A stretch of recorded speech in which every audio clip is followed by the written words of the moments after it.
Well, your benefits here are going to come from what we call the area under the curve. And on this graph, you know, amount of time doing these things is one. And number two is how much of them you embody is the other. So that what that means is the earlier you start and the more you do, the better your result. So anyone can do this. If someone who's just not taking care of themselves, if they finally have a moment of awakening, this would be perfect to jump into. If you're already healthy and fit, great. You start adding one or two of these, we call them biohacks at a time, these strategies, these tips.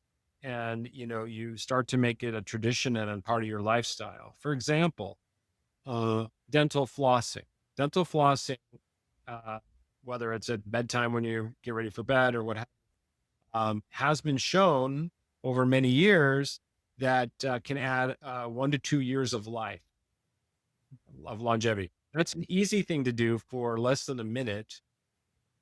And, so many people, we have to encourage them to, Hmm. twist their arm, please floss, please floss. It removes the extra and pro-inflammatory debris from food that brushing your teeth alone does not remove, the deeper in the gum stuff. And that can fester and that can increase the inflammation, peptides and proteins and, what we call cytokines in your bloodstream. It can bring bacteria into your bloodstream, which increases more inflammation.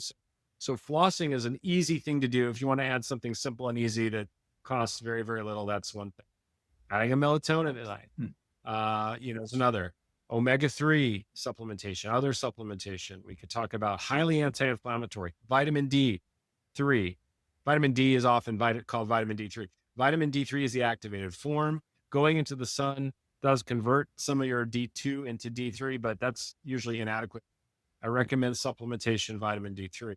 So we can go beyond that. I can recommend 20 things, Yeah. but start simple, start easy, add a hot sauna or a cold plunge, do some different types of more strategic, efficient exercise. Like you don't have to lift weights for an hour. You could do 4 weightlifting exercises, 1 set to failure instead of 3 sets of 10, probably get more out of it. Because it's that last set you can't Hmm. finish is where the muscles release the survival proteins and peptides signal other tissues called myokines. They go into the brain and help prevent, dementia, things like this. So these are easy things to add and modify one at a time, just to build on a lifestyle longevity, healthy longevity plan. Excellent. There's some great tips there. Uh, you talked a little bit about the